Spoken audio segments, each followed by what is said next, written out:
It's been a significant change, a real paradigm shift for vessel operators.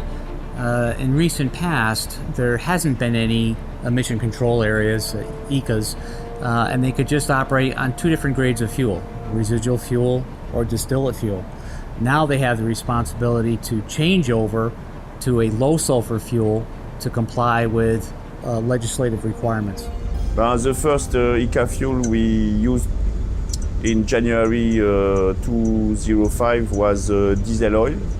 So of course, like other ships, we had some problem with leaks. There are around 50,000 merchant ships on the oceans today, providing a highly cost-effective freight network with a low environmental impact.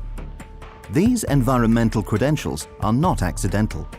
The International Maritime Organization drafted MARPOL Annex 6, which imposed strict limits on emissions of sulfur oxides and particulate matter from ships. In this series, we examine the impact these emission control regulations have had on the use and management of marine fuel and lubricants, and how ExxonMobil has risen to the challenge in developing new ECA-compliant products that fit with today's greener objectives. In addition to developing lower sulfur fuels, MARPOL has put in place emission control areas, ECAs, designated zones with a strict limit on engine exhaust gases. Since January 2015, vessels operating in an ECA must ensure that the sulfur does not exceed 0.10%.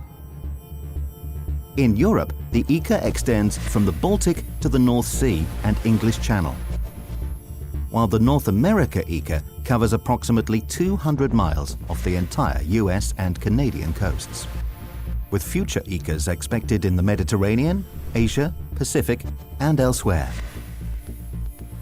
The sulfur cap for vessels operating outside an ECA is currently limited to 3.5%. However, a cut to this figure is due from 2020, which will bring the limit down to 0.5%. These reductions have presented a major challenge for ship operators and their engineers. We had some problem with the temperature of the diesel oil because this ship was not designed to burn diesel oil all the time, because the viscosity changed from 13 centistock to 0 centistock. We have a lot of leak, losing a lot of diesel oil, about 1,000 liters a day, instead of 1,000 liters a week for heavy fuel oil. Yves Lejeune's experience was typical of what many operators were facing when the new regulations came into force. But this was before ExxonMobil had developed the solutions we see today. However, having access to ECA-compliant fuel is only part of the story. There's legislative requirements that require vessel operators to comply. There's fines, there's been vessel arrests where vessels have been seized. But also, if you look at the bigger picture, the vessel operator would be, deemed as not a green compliant operating company. To some operators, that's very, very important, as well as their particular customers. The default choice for most is to switch to a fuel that meets the sulfur cap. The most common alternative is marine gas oil, MGO, a low-sulfur distillate fuel. However, as we've heard, for engines designed for burning heavy fuel oil, this can raise serious issues. ExxonMobil has developed a special ECA fuel category that not only complies with the legislation, it also retains many of the essential operational characteristics of HFO.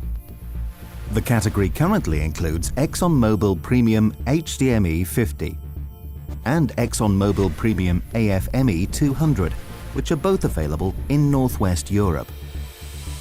After we change for AFME 200 from Exxon, and the problem disappears because we find again the same viscosity of 13 centistock on the engine.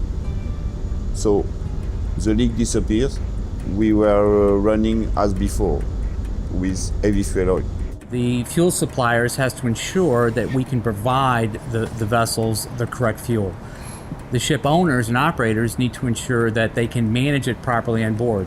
And we all play a role to ensure that we help the environment and comply with the local legislation and global legislation. In this first program of the series, we've seen how environmental legislation is changing the marine landscape and how operators and engineers are having to respond to some tough challenges. We've outlined IMO MARPOL Annex 6 legislation for lower sulfur emissions, identified existing and future ECA zones, learnt of the early difficulties of changing to low sulfur fuels, and flagged up the ExxonMobil Premium ECA category fuels. In the next program in the series, ECA Fuels Summary, we'll look at a range of options available. For further information on emission control areas, ECAs, visit the website at exxonmobil.com/marine.